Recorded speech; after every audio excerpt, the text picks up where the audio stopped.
Morning students. तो आज का जो हमारा टॉपिक है, हम अणुसंख्यक गुणधर्म पढ़ रहे थे और उसमें जो तीसरा बिंदु हमारा आ रहा है वो है हिमांक में अवनमन। ठीक है ना। तो हिमांक में अवनमन के बारे में हम जानेंगे, डिप्रेशन इन फ्रीजिंग पॉइंट। तो सबसे पहले हम ये जान लेते हैं कि हिमांक क्या होता है। ठीक है ना।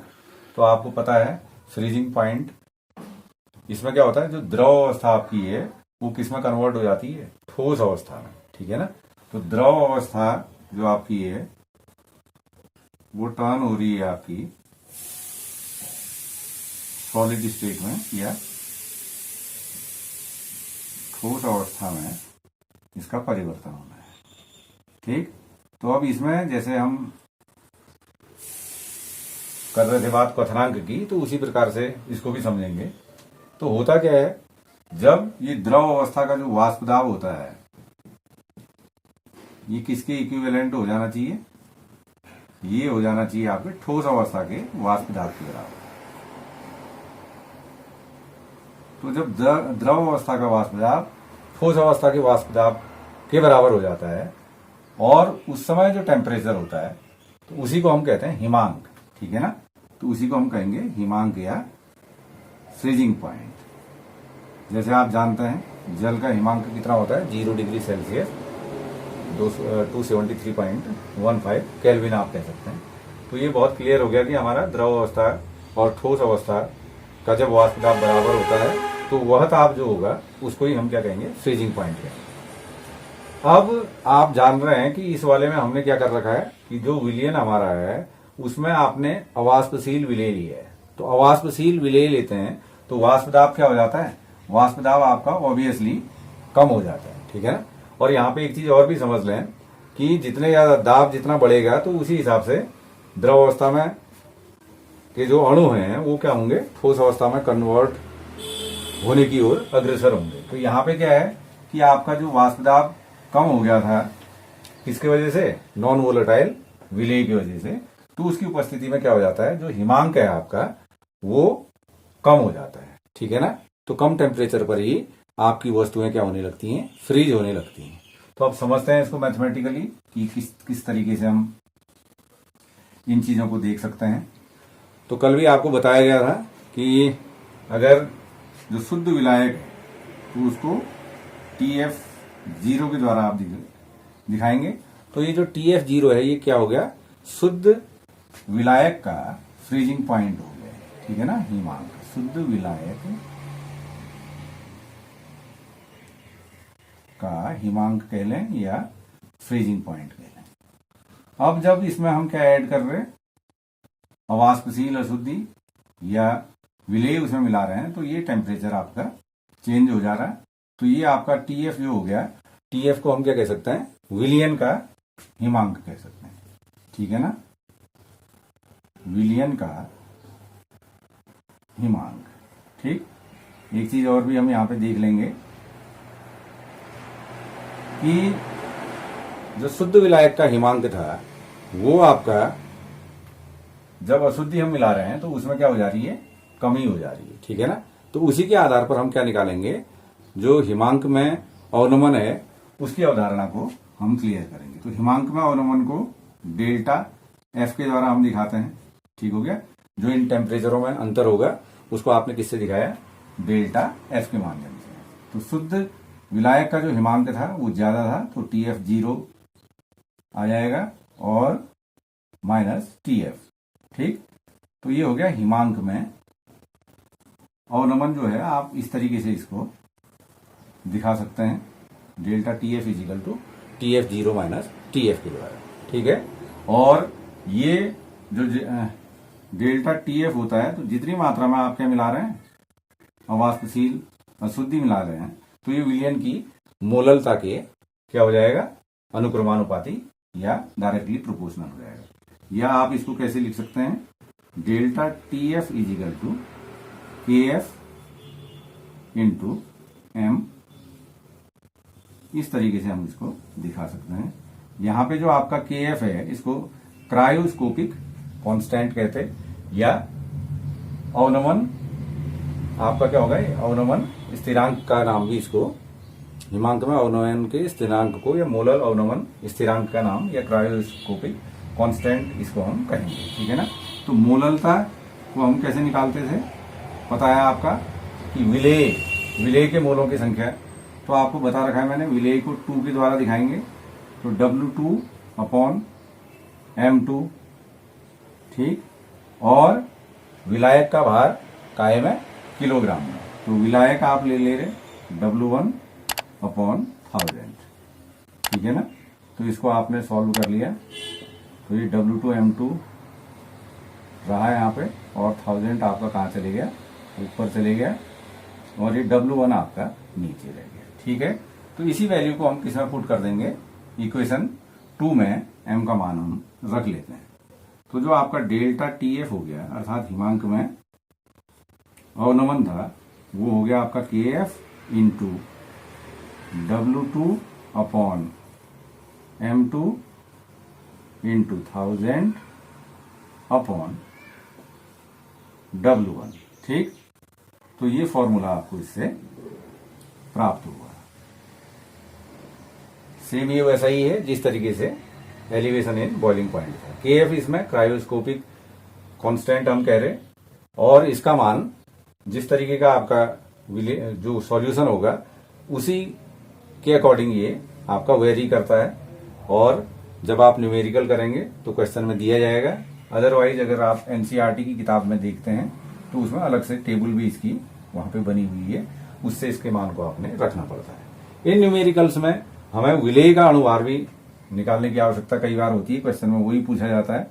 तो आप M2 आपने विलेय का अणुभार निकालना है या मोलर द्रव्यमान निकालना है, तो इसको इस ओर ले लिया आपने, तो अब आपका फॉर्मूला आ गया KF इंटू W2, और ये नीचे आ गया आपका डेल्टा TF इंटू ऊपर आपका हो गया 1000, और नीचे क्या आ गया आपका W1, ठीक।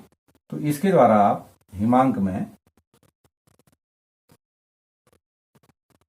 अवनमन, तो जो हिमांक में कमी होती है उसको हम इस फॉर्मूले के द्वारा ज्ञात कर सकते हैं, ठीक।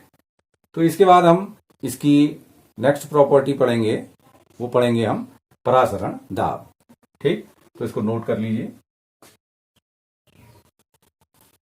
तो जो नेक्स्ट आपकी प्रॉपर्टी है इसमें वो है ऑस्मेटिक प्रेशर।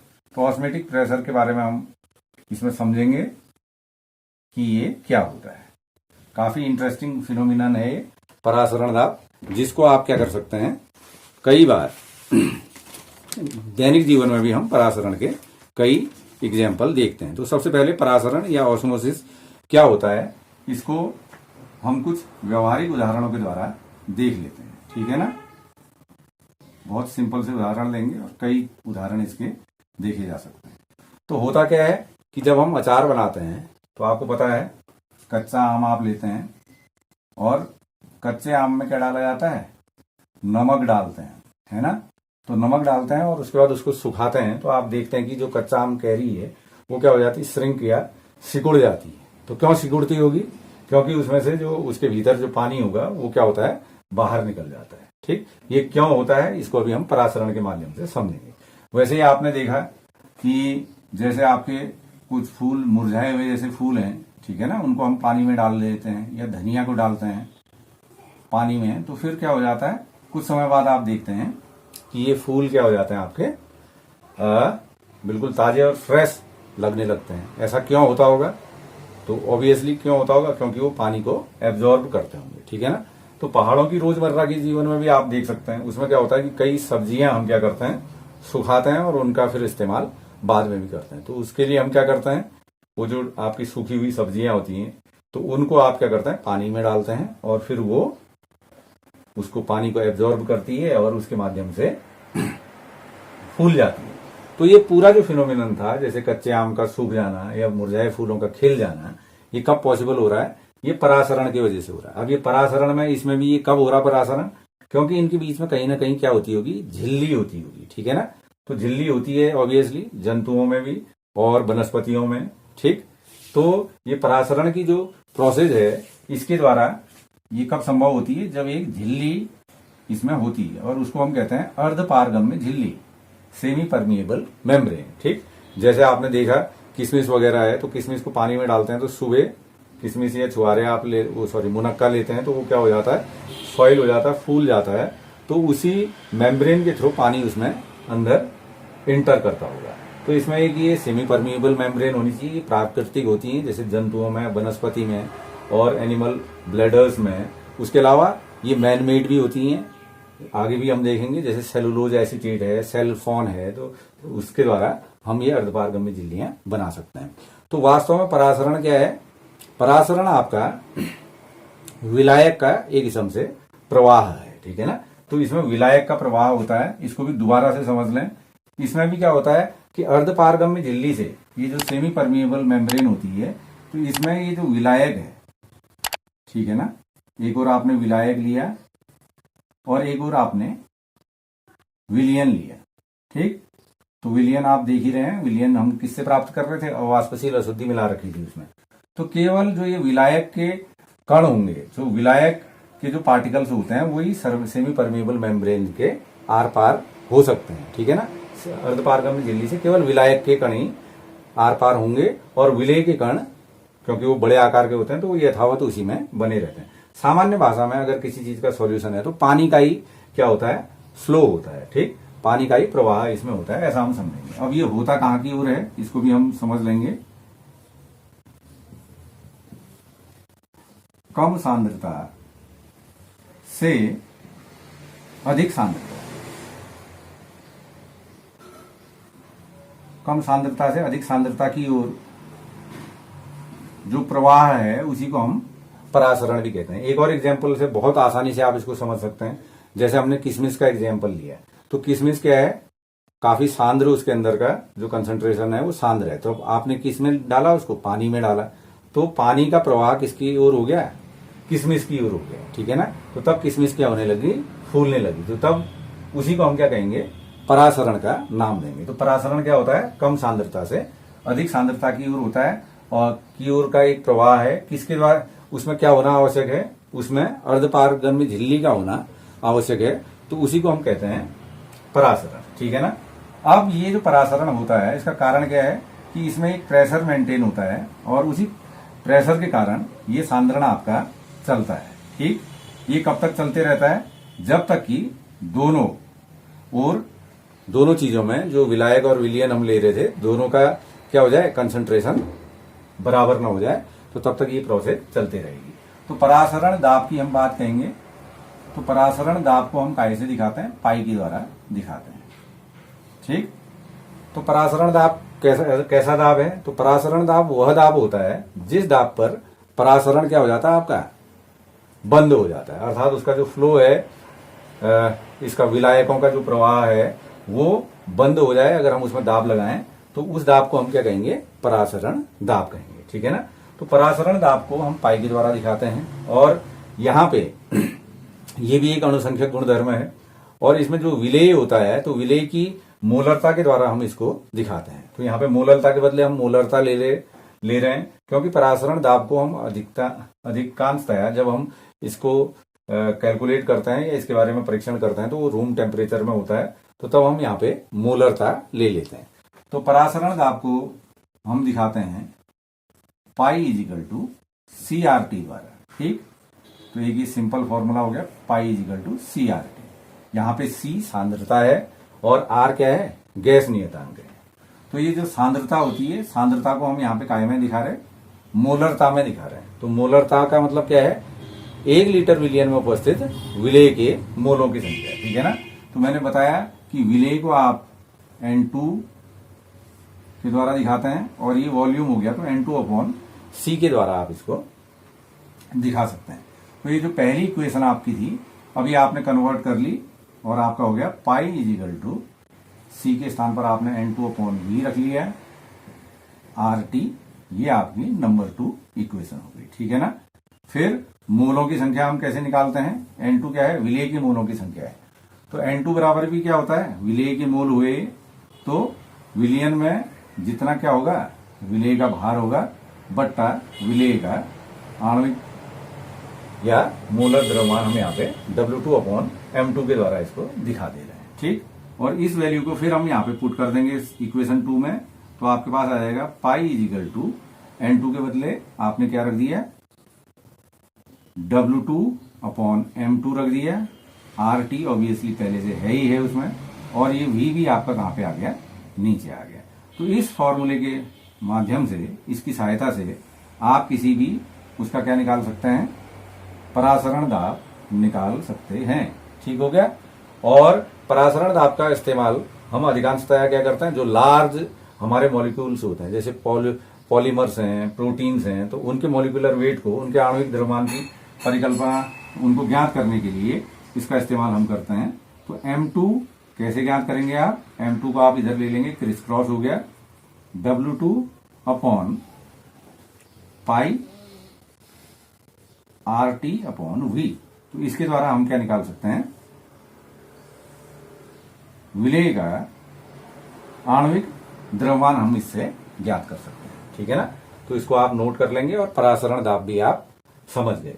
तो इसमें परासरण दाब में हमेशा एक छोटी थीम जो याद, आपने जो मेन की पॉइंट याद रखना है, तो परासरण में क्या होता है, परासरण ऐसी प्रोसेस है जिसमें केवल विलायक का प्रवाह होता है। विलायक एक स्थान से दूसरे स्थान कम सांद्रता से अधिक सांद्रता की ओर जा रहा है, किसके माध्यम से, सेमी परमीएबल मेम्ब्रेन के माध्यम से। तो इसको भी आप नोट कर लीजिएगा। इसके बाद फिर हम प्रतिलोम परासरण या रिवर्स ऑस्मोसिस की बात करेंगे, RO को उसके बाद हम डिफाइन करेंगे। ठीक है, ये क्लियर हो गया आपका। तो अब हम आते हैं प्रतिलोम परासरण में। ठीक है ना। तो ये प्रतिलोम परासरण क्या होता है, इसको हम यहाँ पे जानेंगे। अभी तक हमने देखा कि परासरण दाब वह दाब था जो परासरण के प्रोसेस को क्या कर दे रहा था, रोक दे रहा था। ठीक है ना।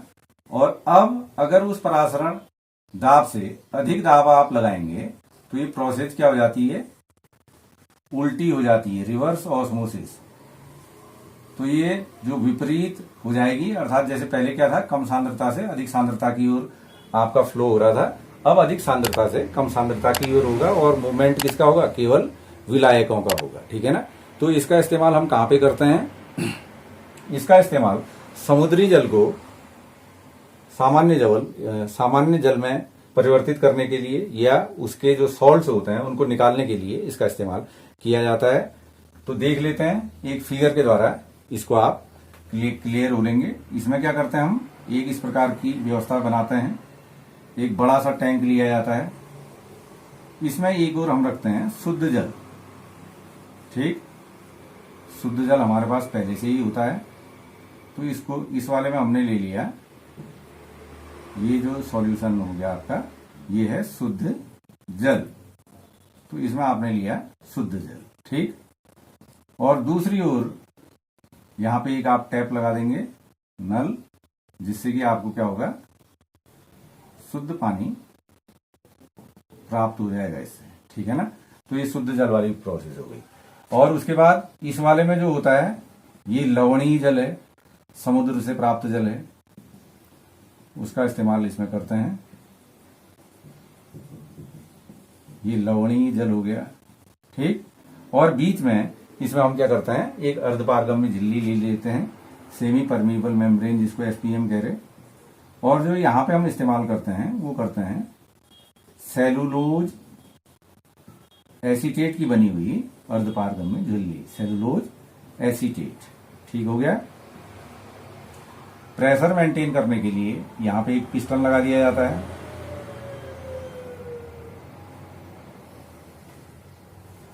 ये एक पिस्टन आपने इसमें लगा दिया और यहां से आप प्रेशर लगाएंगे। ठीक है ना।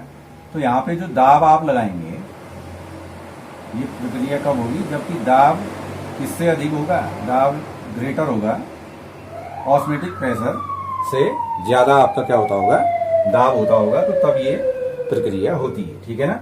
तो अब इसको दोबारा से समझ लेंगे। परासरण में भी मैंने बताया था कि उसमें परासरण में केवल फ्लो किसका होता है, सॉल्वेंट जो आपके विलायक हैं उन्हीं का प्रवाह होता है, और जो विलेय सॉल्यूट हैं वो एज इट इज बने रहते हैं। तो लवणीय जल से, ये शुद्ध जल यहाँ पे है, तो इसमें लवणीय जल से भी क्या होगा, केवल विलायक, अर्थात जो शुद्ध जल है वो पार होगा किससे, सेलुलोज एसीटेट की अर्धपारगम्य झिल्ली से। और उसमें जो विभिन्न प्रकार के लवण होते हैं, सॉल्ट्स हैं, वो यथावत कहाँ रह जाते हैं, इसी जगह पे रह जाते हैं, और इसके द्वारा हम जो लवण होते हैं उनको हटा सकते हैं पानी से और शुद्ध जल हमें प्राप्त होता है। आरओ का इस्तेमाल आजकल ड्रिंकिंग वाटर में भी हो रहा है, और उसमें बड़ी लंबी बहस भी है कि भाई आरओ हमारे लिए बहुत अच्छा फायदेमंद है या नहीं, तो उसको भी आप यहाँ पे से समझ सकते हैं। तो पानी के जो मिनरल्स होते हैं रिवर्स ऑस्मोसिस में, वो मिनरल्स आपके बाहर ही रह जाते हैं और केवल आपका वाटर जो है वो इस ओर आता है। तो इसलिए आरओ का जो वाटर है उसमें कभी कभार ये भी देखने को मिला है कि उसमें जो मिनरल्स होते हैं जो हमारे शरीर के लिए आवश्यक हैं, उनकी भी कमी उसमें से हो सकती है। तो ये था रिवर्स ऑस्मोसिस। तो आपको कैसा लगा? यदि आपको वीडियो पसंद आया तो अन्य स्टूडेंट्स के साथ भी आप इसको शेयर करेंगे। Thank you.